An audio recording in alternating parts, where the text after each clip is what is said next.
¿Alguna vez te has sentido atrapado en una red de culpa que no te pertenece? ¿Te has encontrado defendiendo tus acciones ante alguien que, sin importar qué hagas, siempre parece ser la víctima? Friedrich Nietzsche nos advirtió sobre el peligro de aquellos que manipulan la moral para controlar a los demás.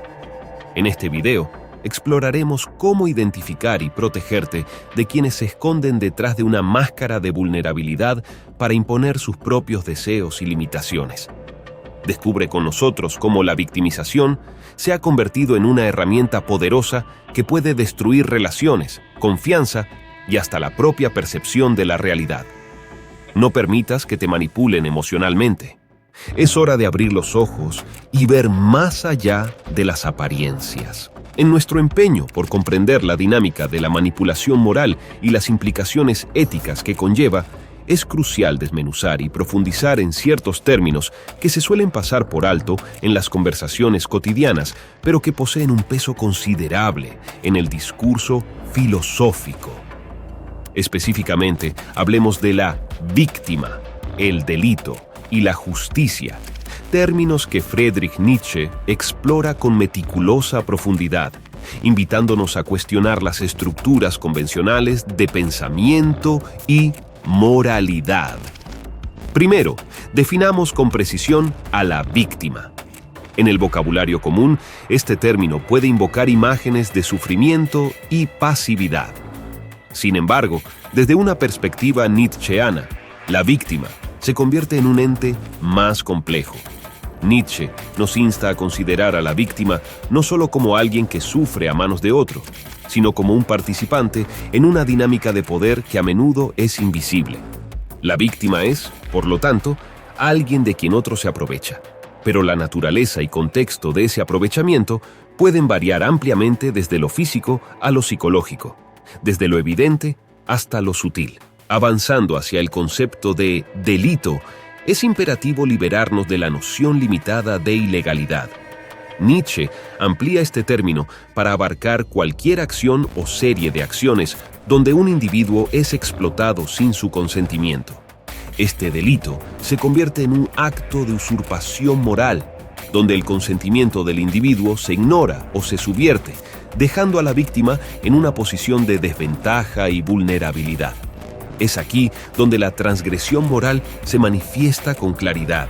Y es crucial entender que el delito, en este contexto, trasciende las fronteras de la legalidad para adentrarse en las zonas grises de la ética y la moral. En cuanto a la justicia, Nietzsche nos desafía a reconsiderar este ideal como algo más que un mero acto de retribución. Para él, la justicia implica el pago de deudas, un concepto que va más allá del castigo del victimario. Es una restitución que busca restaurar algún tipo de equilibrio moral que fue perturbado por el delito. La justicia, entonces, no es solo punitiva, sino también restaurativa, buscando compensar al afectado por el daño ocasionado. Este enfoque nos obliga a enfrentar la pregunta de si la justicia, que comúnmente se practica, realmente aborda la raíz del daño infligido o simplemente perpetúa un ciclo de venganza y resentimiento. Este análisis de Nietzsche nos lleva a una comprensión más profunda de la moralidad, como una construcción social que puede ser manipulada y explotada. Al explorar cómo se define y se aplica la justicia, nos vemos forzados a confrontar nuestras propias presunciones y prejuicios sobre qué significa ser víctima y victimario. A menudo, estas etiquetas son asignadas sin una comprensión completa de las dinámicas subyacentes y sin cuestionar quién se beneficia de mantener estas dinámicas en su lugar.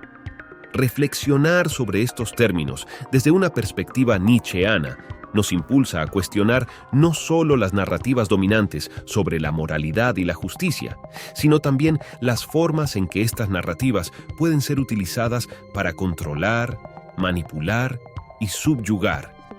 Esto abre un campo de discusión vital para cualquiera interesado en la filosofía, la ética o simplemente en entender las complejidades del comportamiento humano y las relaciones de poder en nuestras sociedades. Al desentrañar estos conceptos, Nietzsche nos proporciona las herramientas para una introspección más rigurosa y, potencialmente, para una mayor comprensión de las interacciones humanas en un marco moral más auténtico y equitativo. Al adentrarnos en el intrincado laberinto de la moralidad humana, encontramos un fenómeno particularmente perturbador: el acto de hacerse la víctima. Este comportamiento no es un mero llamado a la empatía o un refugio en tiempos de vulnerabilidad real. Más bien, es una estrategia sofisticada y a menudo inconsciente de manipulación emocional. Quienes se hacen la víctima manipulan la percepción de los demás hacia ellos, buscando ganar simpatía, apoyo y, de manera más ominosa, poder sobre otros. Explorar este fenómeno requiere que entendamos primero que la autovictimización se aleja de la nobleza inherente a la verdadera vulnerabilidad. En lugar de un sincero reconocimiento de sufrimiento, aquellos que se hacen las víctimas tuercen la realidad a su favor. ¿Cómo?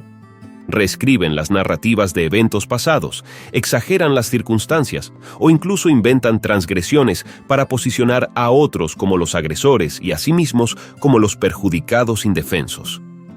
Este mecanismo de defensa, aunque puede parecer una simple táctica de supervivencia emocional, tiene consecuencias profundas, tanto para el individuo como para su entorno.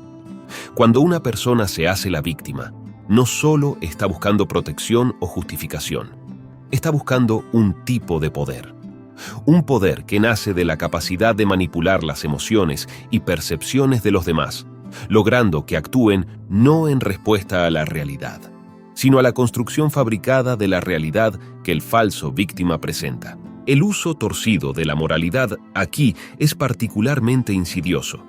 En un contexto ideal, la moralidad debería guiar el comportamiento humano hacia acciones éticas y justas. Sin embargo, en manos de alguien que se hace la víctima, la moralidad se convierte en una herramienta de coerción y control.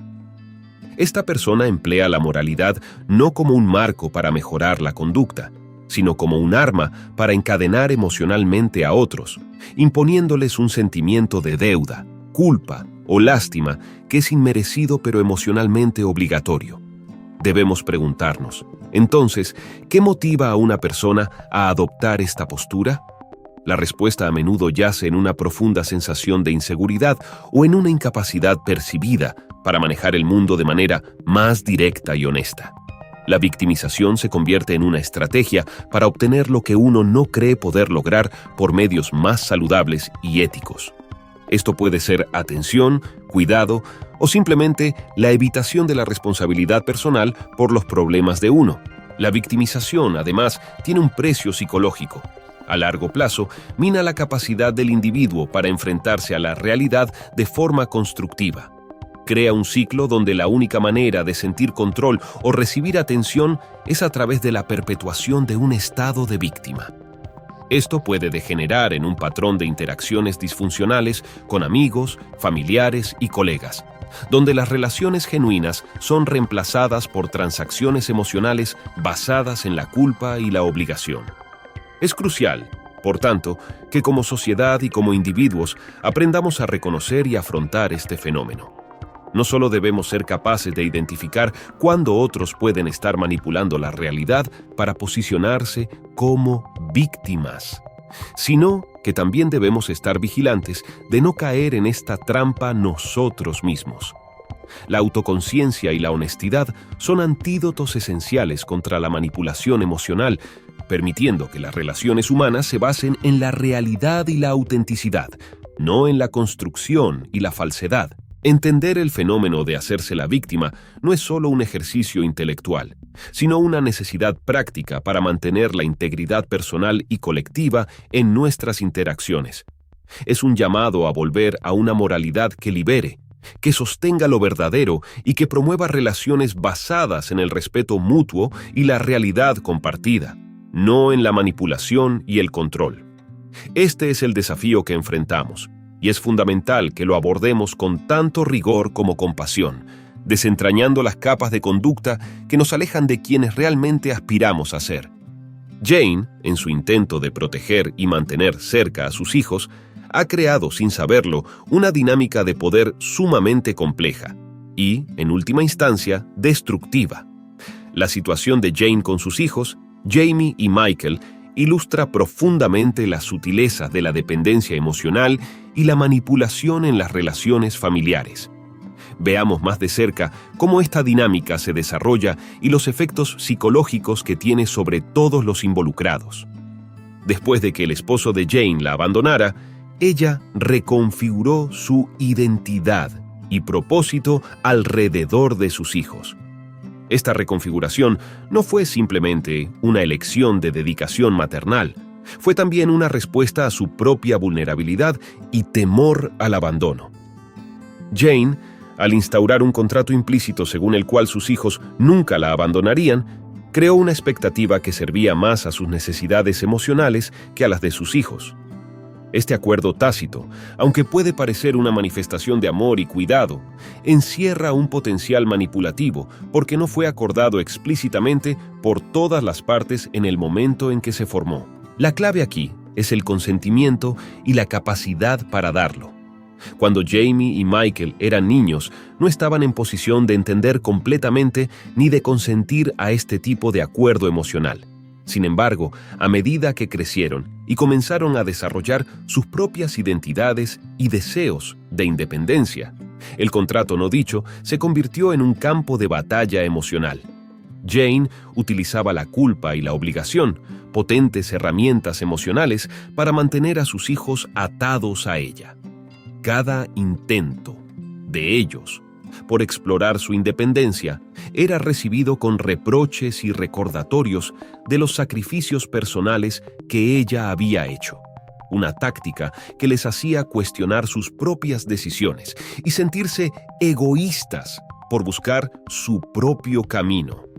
Esta manipulación emocional crea una atmósfera en la que Jamie y Michael no solo se sienten culpables por sus deseos naturales de autonomía, sino que también empiezan a internalizar la idea de que son deudores de su madre, que tienen una obligación ineludible que no eligieron.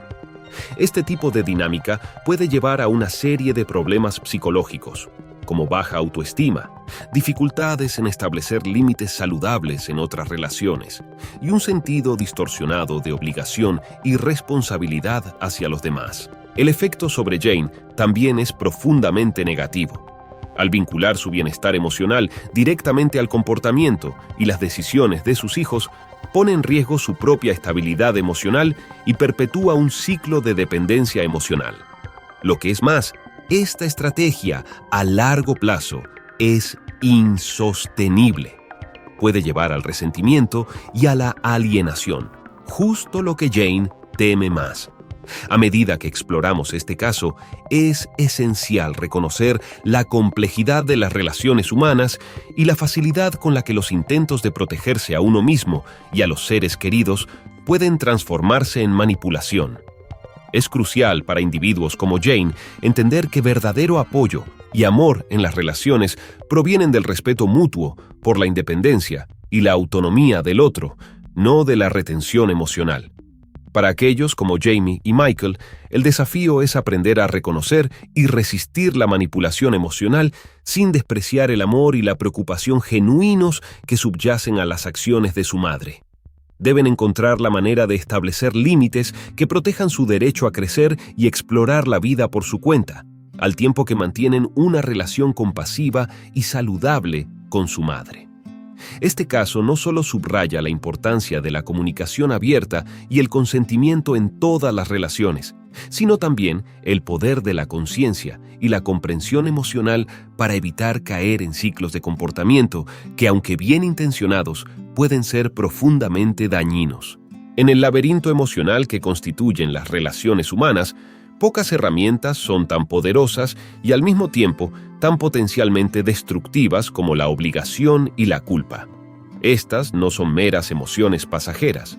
Cuando se manejan con la destreza de un manipulador, se transforman en levas que pueden mover montañas de comportamiento y obligar a los individuos a actuar en contra de su voluntad.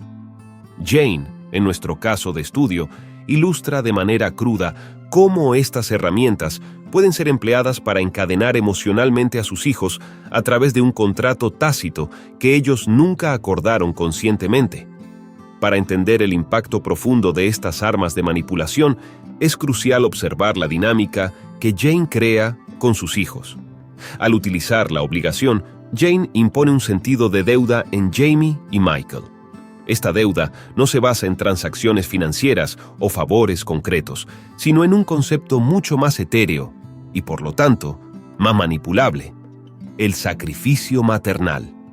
Ella presenta cada comida preparada, cada noche sin dormir, cada evento escolar al que asistió, no como actos de amor incondicional, sino como fichas en un juego de comercio emocional, donde se espera que los pagos se realicen mediante la obediencia y la renuncia a la independencia personal. Por otro lado, la culpa es la compañera constante de la obligación. Jane no solo recuerda a sus hijos los sacrificios que ha hecho, sino que también les inculca la sensación de que cualquier deseo de autonomía por su parte es una traición a esos sacrificios.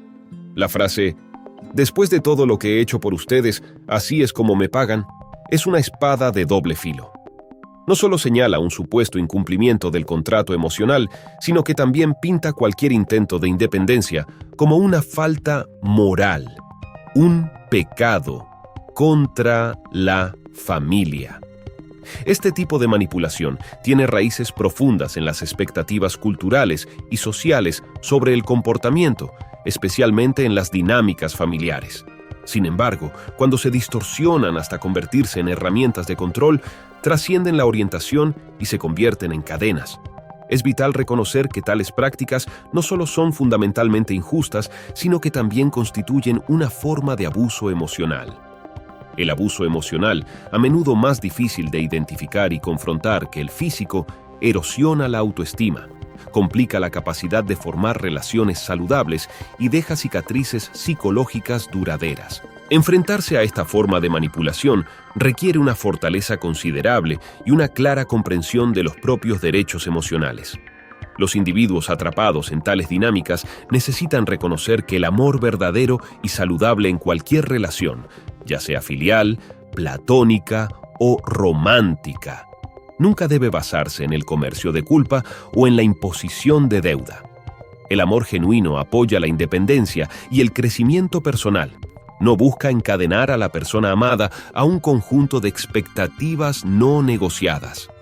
Además, es crucial para las víctimas de esta manipulación aprender a establecer y mantener límites saludables.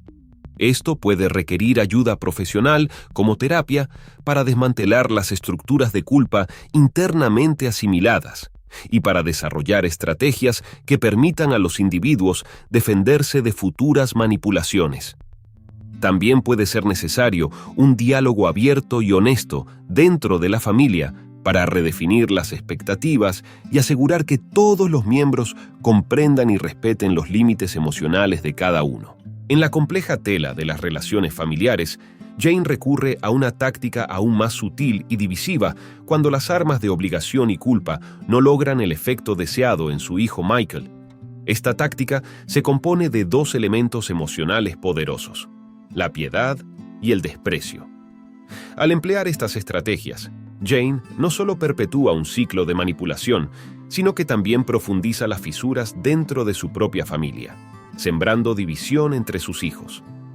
La piedad, en el contexto de la manipulación, se utiliza como un medio para atraer la simpatía y el apoyo de los demás. Jane, al presentarse a sí misma como una figura desamparada y abnegada, no solo busca la solidaridad de Jamie, sino que también refuerza su papel de víctima en la narrativa que ha construido alrededor de su familia. Esta manipulación tiene un doble propósito. Consolida su control sobre Jamie, al hacerle sentir que es su deber protegerla y apoyarla, y simultáneamente lo posiciona en oposición a Michael, quien es presentado como el causante de su sufrimiento. Por otro lado, el desprecio es una herramienta que Jane utiliza para degradar y desacreditar a Michael en los ojos de Jamie. Al plantear la pregunta retórica, ¿puedes creer que tu propio hermano haría esto?, Jane no solo está expresando su desaprobación hacia Michael, sino que también está invitando a Jamie a compartir esa visión negativa. Este acto no es simplemente una queja, es una invitación a la alienación y el rechazo. Jane manipula la percepción de Jamie, pintando a Michael como el antagonista en la historia de su vida familiar. Esto no solo aísla a Michael, sino que también fortalece el vínculo de Jane con Jamie, haciendo que se sienta más dependiente emocionalmente de su madre y más hostil hacia su hermano. La manipulación mediante la piedad y el desprecio es particularmente insidiosa porque apela a las emociones más básicas y poderosas: el deseo de proteger a los seres queridos y el instinto de repeler las amenazas. Jane explota estos sentimientos, transformando el amor fraterno y la solidaridad familiar en armas de control emocional. Al hacerlo, ella no solo daña la relación entre sus hijos, sino que también compromete su propio bienestar emocional y el de su familia. Este tipo de manipulación crea un ambiente tóxico donde la confianza se erosiona y los lazos familiares se basan en la desconfianza y el conflicto en lugar de en el apoyo mutuo y el amor. Además, este enfoque de manipulación refleja una dinámica de poder desequilibrada. Jane, al posicionarse como la víctima indefensa, elude cualquier responsabilidad por los conflictos o problemas dentro de la familia. Esto le permite mantener una posición de autoridad moral, desde la cual puede juzgar y controlar el comportamiento de sus hijos sin tener que enfrentar sus propias fallas o la validez de sus demandas. En última instancia, la utilización de la piedad y el desprecio como herramientas de manipulación no solo es destructiva para las relaciones individuales dentro de la familia, sino que también perpetúa un ciclo de comportamiento manipulativo que puede ser difícil de romper. Para que individuos como Jamie y Michael se liberen de esta dinámica y reconstruyan sus relaciones sobre una base más saludable, es esencial que reconozcan estas tácticas y trabajen hacia el entendimiento mutuo y el respeto, en lugar de la división sembrada por la manipulación emocional. En conclusión, el fenómeno de hacerse la víctima no solo es una maniobra encubierta con ramificaciones emocionales profundas, sino que también es una estrategia que puede distorsionar de manera significativa la tejedura de nuestras relaciones personales y colectivas. El reconocimiento de estas dinámicas es fundamental, no solo para la autoprotección, sino también para fomentar una interacción más auténtica y saludable entre individuos. Es imperativo que aprendamos a discernir y a establecer límites robustos, claros y respetuosos que fomenten un consentimiento genuino y recíproco. Este es el fundamento sobre el cual la verdadera moralidad y justicia deben edificarse. Un compromiso inquebrantable con la honestidad, el respeto mutuo y la equidad. Debemos esforzarnos constantemente en nuestras vidas diarias para ser conscientes de cómo nuestras acciones y palabras impactan a los demás y cómo permitimos que otros influyan en nosotros. Este análisis, inspirado en las profundas observaciones de Nietzsche sobre la moralidad y la cultura humana, nos invita a reflexionar no solo sobre la naturaleza de nuestras acciones, sino también sobre las estructuras de poder que subyacen en nuestras interacciones. Al seguir cuestionando y examinando cómo nos relacionamos dentro de nuestras esferas personales y sociales, podemos aspirar a una comprensión más profunda y a la construcción de relaciones más significativas y respetuosas. Gracias por dedicar tiempo a explorar estas cuestiones complejas con nosotros. Si este análisis de la manipulación emocional y la moralidad ha resonado contigo, te animamos a profundizar más en el tema con otros vídeos y recursos que hemos preparado. Explorar estas dimensiones de la experiencia humana no solo es crucial para el desarrollo personal, sino que también es esencial para fomentar sociedades más conscientes y empáticas.